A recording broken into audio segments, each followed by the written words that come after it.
አንድ አምላክ በሚሆን በአብ በወልድ በመንፈስ ቅዱስ ስም አሜን። ታኅሳስ 19 የራማው ልዑል ሊቀ መላእክት ቅዱስ ገብርኤል ሰለስቱ ደቂቅን ከእቶን እሳት ያዳነበት ታላቅ በዓል ነው። መልአከ ሞት መስከረም 19 ቀን መጥቶ ጊዜ እረፍት ደርሷል ቢላቸው የቅዱስ ገብርኤልን በዓል ሳላከብር አይሆንም ብለው መልአከ ሞትን ለ3 ወራት ከበራቸው ላይ ያቆሙት አቡነ ስነ ኢየሱስ እረፍታቸው ነው። ተንቤን ውስጥ የሚገኘውን አስደናቂውን የወቅን ገብርኤል ፍልፍል ዋሻ ቤተ መቅደስ የሰሩት አቡነ ዳንኤል ዘተንቤን እረፍታቸው ነው። በረከታቸው ይደርብን። ገና ሲወለዱ ከሰውነታቸው ህቡዕ የሆኑ የእግዚአብሔር የምስጢር ስሞች በሰውነታቸው ላይ ይዘው የተወለዱ አቡነ ባለ ክርስቶስ እረፍታቸው ነው። ዳግመኛም በዚች ዕለት በሚቀድስበት ጊዜ ፊቱ እሳት ሆኖ ይታይ የነበረውና በጸሎቱ እሳት ከሰማይ አውርዶ ከሃዲያንን ያቃጠል የነበረው አቡነ ዮሐንስ እረፍቱ ነው። ኢትዮጵያዊው ጻድቅ አቡነ ስነ ኢየሱስ መልአከ ሞት መስከረም 19 ቀን መጥቶ ጊዜ እረፍትህ ደርሷል ቢላቸው የቅዱስ ገብርኤልን በዓል ሳላከብር አይሆንም ብለው መልአከ ሞትን ለ3 ወራት ከበራቸው ላይ ያቆሙት አቡነ ስነ ኢየሱስ በደመና ተጭነው በመዘዋወር በሀገራችን ወንጌል ሰብከዋል። ገዳማቸው ታች አርማጭሆ ከሳንጃ ከተማ በእግር የ3 ሰዓት መንገድ ርቀት ላይ ይገኛል። ጻድቁ ከሸዋ ምድር ተነስተው ወደ ታች አርማጭሆ በመሄድ በበረሃ ውስጥ በታላቅ ተጋድሎ ኑረዋል። በዚያም የሰማዕቱ የቅዱስ ያዕቆብ ዘግሙድን ገዳም ገድመዋል። አቡነ ስነ ኢየሱስ ብዙ መናንያን አርድእትን ያፈሩት ታላቅ አባት ሲሆኑ አስገራሚ ተአምራትን በማድረግም ይታወቃሉ። የቅዱስ ገብርኤልን በዓል ሳላከብር አይሆንም ብለው መልአከ ሞትን ለ3 ወራት ከበራቸው ላይ ካቆሙትና በዓሉን ካከበሩ በኋላ በዚህች ዕለት ታኅሳስ 19 ቀን በሰላም አርፈዋል። ረድኤት በረከታቸው ይደርብን፣ በጸሎታቸው ይማረን፣ አሜን። አቡነ ዮሐንስ ይከውም ቅዱስ ቡርልስ በምትባል ሀገር ኤጲስቆጶስ የነበረው ነው። በሕፃንነቱ ወላጆቹ እጅግ የከበሩ ስለነበሩ እርሱ በሞቱ ጊዜ የወላጆቹን የተትረፈረፈ ንብረት ወስዶ ቤተ ክርስቲያን ሰራበት። የእንግዳ ማረፊያ ሕመምተኞች የሚያርፉበት ቤትም ሰራበትና በውስጡ ብዙ ነዳያንን አስቀምጦ ይንከባከባቸው ነበር። ገንዘቡም ሁሉ ለድሆችና ለጦም አዳሪዎች ሰጥቶ አባ ዳንኤል ለአስቄጥስ ገዳም አበምኔት በነበረበት ወቅት ወደ አስቄጥስ ገዳም ገብቶ በአንድ ዋሻ ውስጥ እየተጋደለ መኖር ጀመረ። አባ ዳንኤልም አመነኮሱት። ሰይጣናትን በተጋድሎው ቀንተውበት ብዙ መከራና ሕማማት ፈተኑት። ጌታችንም ፈወሰው። ከዚህም በኋላ አቡነ ዮሐንስ ቡርልስ በምትባል ሀገር ኤጲስቆጶስ ሆኖ ተሾመ። በዘመኑም በሀገሮች ውስጥ ኑፋቄ የያዙ ሐሰተኞች የበዙበት ነበር። ከላይኛው ግብፅ የተነሳ አንድ ሰው ቅዱስ ሚካኤል ምስጢር ይገልጽልኛል በማለት ብዙዎችን አሳታቸው። አባ ዮሐንስም ይህን አሳች ሰው ይዘው እንዲገርፉት አዘዘ። በተገረፈም ጊዜ ስህተቱን አምኖ ከሀገር አሳደዱት። ነቢይ ዕንባቆም ይታየኛል፣ ብዙ ምስጢርም ይገልጥልኛል የሚል ሌላ ሰውም ተነስቶ ነበር። በሐሰት ትምህርቱም ብዙ ተከታዮችን አፈራ። አባ ዮሐንስ ይህንንም አሳች ገርፈው እንዲያባርሩት አደረገ። መጻሕፍቶቹም አቃጠላቸው፣ የሳቱትም በትምህርቱ መለሳቸው። አባ ዮሐንስ በሚቀድስበት ጊዜ ፊቱ እሳት ይሆናል፣ ስጋውም ከእሳት ምድጃ ውስጥ እንደወጣ ይሆናል። የመላእክትን ሰራዊት በመሠዊያው ዙሪያ በግልጽ ያያቸዋልና እንባውንም እንደ ዝናብ ያዝንባል። ህብስቱን በሚፈትት ጊዜ ጽዋውን ሲባርከው እንደ ፍም የጋለ ሆኖ ጽዋውን ያገኘዋል።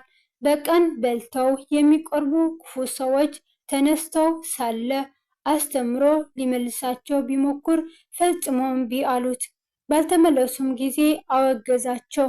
በዚህም ጊዜ አቡነ ዮሐንስ ወደ ጌታችን ቢጸልይ እሳት ከሰማይ ወርዳ አቃጠለቻቸውና ለብዙዎች መጠጫ ሆኑ። የአባ ዮሐንስ ጊዜ እረፍታቸው ሲደርስ እንጦንስና መቃርስ ጌታችን ልኳቸው መጥተው የቅዱስ ዮሐንስን እረፍቱን ነገሩት። ሕዝቡንም ሰብስቦ በቀናች ሃይማኖት እንዲኖሩ ካስጠነቀቃቸው በኋላ ታኅሳስ 19 በሰላም አረፈ። ረድኤት በረከቱ ይደርብን፣ በጸሎት ይማረን፣ አሜን። ሊቀ መላእክት ቅዱስ ገብርኤል ሰለስቱ ደቂቅ እንዳዳናቸው። ንጉሥ ናቡከደነፆር ከአባታቸው ከይሁዳው ንጉሥ ከኢያቄም ጋር የማረካቸው አናንያን፣ ሚሳኤልና አዛሪያ እግዚአብሔር በዚህች ዕለት መልአኩን ልኮ ታላቅ ተአምር አድርጎላቸዋል። ንጉሥ ናቡከደነፆር እነዚህን ወጣቶች በቤተ መንግስቱ ውስጥ ጥበብን እያስተማረ ካሳደጋቸው በኋላ በባቢሎን ሀገር ሁሉ ውስጥ ሾማቸው። ከዚህም በኋላ ንጉሱ የወርቅ ምስል በሰራ ጊዜ መኳንንቱና በግዛቱ ውስጥ ያሉ ሁሉ ለዚያ ምስል እንዲሰግዱ አዘዘ። በዚህም ጊዜ ለጣዖቱ ባለመስገድ እግዚአብሔርን ብቻ በማምለክ የጸኑት እነዚህ ሶስቱ ወጣቶች ብቻ ነበሩ። ስለ እነርሱ በመጽሐፍ ቅዱስ ላይ እንዲህ ተብሎ ነው የተጻፈው። ንጉሱ ናቡከደነፆር ቁመቱ 60 ክንድ ወርዱም 6 ክንድ የሆነውን የወርቁን ምስል አሰራ። በባቢሎንም አውራጃ በዱራ ሜዳ አቆመው። ንጉሱ ናቡከደነፆር መኳንንትና ሹማምንቶችን አዘዛቸውና አዛዦችና አዛውንቶችን በጅሮቻቸውና አማካሪዎችን መጋቢዎችንም አውራጃ ገዢዎችም ሁሉ ይሰበሰቡ ዘንድ ንጉሱም ናቡከደነፆር ላቆመው ምስል ምርቃ ይመጡ ዘንድ ላከ። በዚያን ጊዜ መኳንንትና ሹማምንቶቹ አዛዦችና አዛውንቶቹ በጅሮንዶቹና አማካሪዎቹ መጋቢዎቹና አውራጃ ገዢዎቹ ሁሉ ንጉስ ናቡከደነፆር ላቆመው ምስል ምርቃ ተሰበሰቡ። ናቡከደነፆርም በቆመው ምስል ፊት ቆሞ አዋጅ ነጋሪውም እየጮኸ እንዲህ አለ። ወገኖችና አሕዛብ በልዩ ልዩ ቋንቋውም የምትናገሩ ሆይ የመለከትንና የእንቢልታን የመሰንቆንና የክራርን የበገናና የዋሽንትን የዘፈንንም ሁሉ ድምፅ በሰማችሁ ጊዜ ተደፍታችሁ ንጉሱ ናቡከደነፆር ላቆመው ለወርቁ ምስል እንድትሰግዱ ታዛችኋል። ተደፍቶም የማይሰግድ በዚያን ጊዜ በሚነድ እሳት እቶን ውስጥ ይጣላል። ስለዚህ በዚያን ጊዜ አሕዛብ ሁሉ የመለከቱንና የእንቢልታውን የመሰንቆውንና የክራሩን የበገናውንና የዘፈኑንም ሁሉ ድምፅ በሰሙ ጊዜ ወገኖችና አሕዛብ በልዩ ልዩ ቋንቋዎች የተናገሩ ሁሉ ተደፉ። ንጉሱም ናቡከደነፆር ላቆመው ለወርቅ ምስል ሰገዱ። በዚያን ጊዜም ከለዳውያን ቀርበው አይሁድን ከሰሱ። ለንጉሱም ለናቡከደነፆር ተናገሩ፣ እንዲህም አሉ። ንጉስ ሆይ 1000 ዓመት ንገስ። አንተ ንጉስ ሆይ የመለከትና የእንቢልታን የመሰንቆንና የክራርን የበገናና የዋሽንትን የዘፈንንም ሁሉ ድምፅ የሚሰማ ሰው ሁሉ ተደፍቶ ለወርቁ ምስል ይስገድ፣ ተደፍቶም የማይሰግድ በሚነድ እሳት እቶን ውስጥ ይጣላል ብለህ አዘዝ። በባቢሎን አውራጃ ስራ ላይ የሾምካቸው ሲድራቅና ሚሳቅ አብድናጎም የሚባሉ አይሁድ አሉ።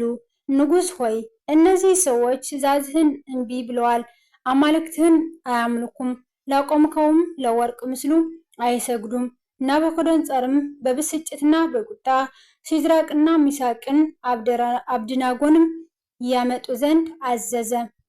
እነዚህም ሰዎች ወደ ንጉሱ ፊት አመጧቸውና ናቡከደነፆርም ሲድራቅና ሚሳቅ አብድናጎም ሆይ አምላኬን አላመልካችሁም፣ ላቆምኩትን ለወርቁ ምስል አለመስገዳችሁ እውነት ነውን? አሁንም የመልክቱንና የእንቢልታውን የመሰንቆውንና የክራሩን የበገናውንን የዋሽንቱን የዘፈኑንም ሁሉ ድምፅ በሰማችሁ ጊዜ ተደፍታችሁ ላሰራሁት ምስል ብትሰግዱ መልካም ነው። ባትሰግዱ ግን በዚያ ጊዜ በሚነድ እሳት እቶን ውስጥ ትጣላላችሁ።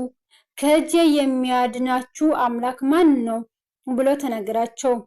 ሲድራቅና ሚሳቅ አብደናጎም መለሱ፣ ንጉሡን ናቡከደነፆር ሆይ በዚህ ነገር እንመልስልህ ዘንድ አስፈላጊያችን አይደለም። የምናምልከው አምላካችን ከሚነደው ከእሳቱ እቶን ያድነን ዘንድ ይችላል፣ ከእጅህም ያድነናል። ነገር ግን ንጉሥ ሆይ እርሱ ባያድነንን አማልክትህን እንዳናመልክ ላቆምከውም ለወርቅ ምስል እንዳንሰግድለት እወቅ አሉት። የዚያን ጊዜም ናቡከደነፆር በሲድራቅና በሚሳቅ በአብደናጎም ላይ ቁጣ ሞላበት፣ የፊቱም መልክ ተለወጠችባቸው። እርሱም ተናገረ፣ የእቶንም እሳት ይንደድ ከነበረው ይልቅ 7 እጥፍ አድርገው እንዲያነድዱት አዘዘ። ሲድራቅና ሚሳቅንም አብደናጎንም ያስሩ ዘንድ ወደሚነድድም ወደ እቶን እሳት ይጥሏቸው ዘንድ በሰራዊቱ ውስጥ ከነበሩት ኃያላን አዘዘ። የዚያን ጊዜም እነዚህ ሰዎች ከሰናፊዎችና ከቀሚሳቸው ከመጎናጸፊያቸውም ከቀረውም ልብሳቸውም ጋር ታስረው በሚነድ በእቶን እሳት ውስጥ ተጣሉ።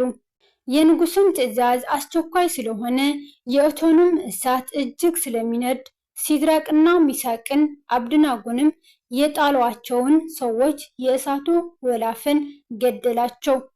እነዚህም 3ቱ ሰዎች ሲድራቅና ሚሳቅ አብደናጎም ታስረው በሚነደው በእቶኑ እሳት ውስጥ ወደቁ። የዚያን ጊዜም ንጉሡ ናቡከደነፆር ተደነቀ፣ ፈጥኖም ተነሳ። አማካሪዎቹንም 3 ሰዎች አስረን በእሳት ውስጥ ጥለን አልነበረምን ብሎ ተነገራቸው። እነሱም ንጉሥ ሆይ እውነት ነው ብለው ለንጉሡ መለሱለት። እርሱም እነሆ እኔ የተፈቱ በእሳቱም መካከል የሚመላለሱ 4 ሰዎች አያለው፣ ምንም አላቆስላቸውም። የአራተኛውም መልክ የአማልክትን ልጅ ይመስላል ብሎ መለሰ። የዚያን ጊዜ ናቡከደነፆር ወደሚነደው ወደ እሳቱ እቶን በር ቀርቦ እናንተ የልዑል አምላክ ባሪያዎች ሲድራቅና ሚሳቅ አብደናጎም ኑ ውጡ ብሎ ተናገራቸው። ሲድራቅና ሚሳቅ አብደናጎም ከእሳቱ መካከል ወጡ። መሳፍንቱንና ሽማምንቶቹም አዛዦቹንና የንጉሡ አማካሪዎቹም ተሰብስበው እሳቱ በእነዚያ ሰዎች አካል ላይ ኃይል እንዳልነበረው የራሳቸውም ጠጉር እንዳልተቃጠለች ሰናፊላቸውም እንዳልተለወጠ የእሳቱም ሽታ እንዳልደረሰባቸው አዩ። ናቡከደነፆርም መልሶ መልአኩን የላከ ከአምላካቸውም በቀር ማንም አምላክ እንዳያመልኩ ለእርሱም እንዳይሰግዱ ሰውነታቸውን አሳልፈው የሰጡት የንጉሡንም ቃል የተላለፉት በእርሱ የታመኑት ባሪያዎቹን ያዳነም የሲድራቅና የሚሳቅ የአብደናጎም አምላክ ይባረክ አለ። ትንቢተ ዳንኤል ምዕራፍ 3 ከ1-30 የእግዚአብሔር ቸርነት፣ የንጽሕት ቅድስት ድንግል ማርያም ልዩ አማላጅነት፣ የሊቃነ መላእክቱ የአብሳሪው ቅዱስ ገብርኤል አማላጅነት አይለየን፣ አሜን። እንዲሁም ደግሞ አቡነ አባለ ክርስቶስም እረፍታቸው ነው። እርሳቸውም ገና ሲወለዱ ከሰውነታቸው ህቡዕ የሆኑ የእግዚአብሔር የምስጢር ስሞች በሰውነታቸው ላይ ይዘው የተወለዱ ናቸው። አባታቸው ቅዱስ አቃርዮስ፣ እናታቸው ቅድስት አውክልያ የተባሉ እግዚአብሔርን የሚፈሩ ደጋግ ቅዱሳን ናቸው። እነዚህ ቅዱሳን የኢትዮጵያ ነገስታት መዲና በሆነችው በአክሱም ከተማ በንጉሥ አንበሳ ወድም በ910 ዓ.ም በቤተ ክርስቲያን ስርዓትና ሕግ በቅዱስ ጋብቻ ተጋቡ። ንጉሥ አንበሳ ወድም በነገሰ በመጀመሪያ ዓመት እነርሱም በጾም በጸሎት ተወስነው ሲኖሩ እግዚአብሔር የተባረከ ልጅ ቅዱስ አባለ ክርስቶስን ሰጣቸው።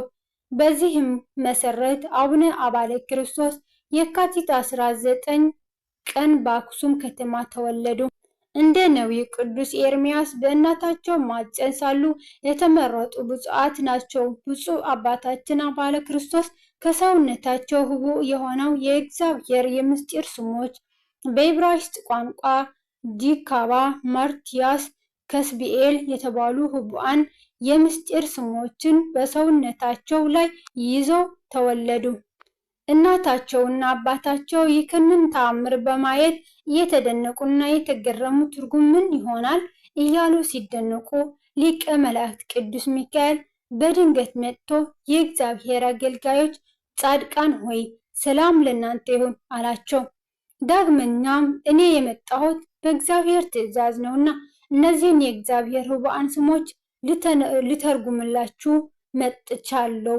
ይህ ታላቅ ስም አባለ ክርስቶስ ተብሎ ይጠራል አላቸው። ትርጉሙም አጋንንት የሚያስር ጠላትን የሚያርቅ ማለት ነው ብሎ ትርጉሙን ከነገራቸው በኋላ እንዲያጥምቁት አዘዛቸውና ከእነርሱ ተሰወረ።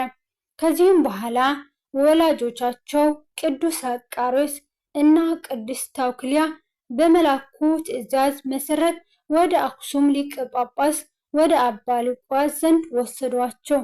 ሊቀ ጳጳሱም ሊያጥምቋቸው ሲቀርቡ ኅቡዓን የምስጢር ስሞቹ የመለኮት ቃል ስለሆኑ ወዲያውኑ ደንግጠው ወደቁ። በዚህም ጊዜ ቅዱስ ሚካኤል መጥቶ በፍጥነት አነሳቸውና በዚህ በምታየው ተአምር ይህንን ሕፃን አጥምቀው ስሙንም በኅቡዓን ስሞች ትርጉም መሰረት አባለ ክርስቶስ ብለህ ጥራው በማለት ነገራቸው። ዳግመኛም መልአኩ ስለ አቡነ አባለ ክርስቶስ እንደ ፋኑኤል መልአክና እንደ አምላኩ መድኃኔዓለም ክርስቶስ የሕሙማን መድኃኒት ይሆናል ብሎ ከነገራቸው በኋላ ተሰወረ።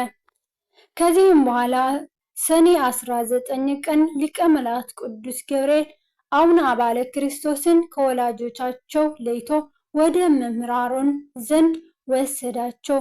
መልአኩም ለመምህር አሮን ብሉይንና ሐዲስን የሚገልጥ ጸዋዓ እሳት ለቅዱስ አባለ ክርስቶስ እንዲያጠጧቸው አዘዛቸው።